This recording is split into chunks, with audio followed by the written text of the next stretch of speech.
The National Weather Service in Wilmington has issued a severe thunderstorm warning for Fairfield, Hocking, and Pickaway counties in Ohio until 6 o'clock p.m.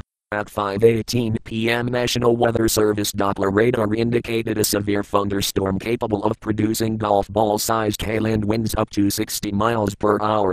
This storm was located near Circleville, moving east at 20 miles per hour. Locations in the path of this storm include Asheville, Logan Elm Village, Circleville, Rockbridge, Sugar Grove, Lancaster. In addition, Pickaway County Airport, Marion State Park, Slate Run Metro Park, Ringgold, State Route 674 at State Route 188, Stoutsville, Whistler, and Royal are near the path of this dangerous thunderstorm. This storm has a history of producing large hail and damaging winds. Seek shelter immediately inside a sturdy structure and stay away from windows. Please report strong winds or hail to the National Weather Service by calling toll-free 877-633-6772 when you can do so safely.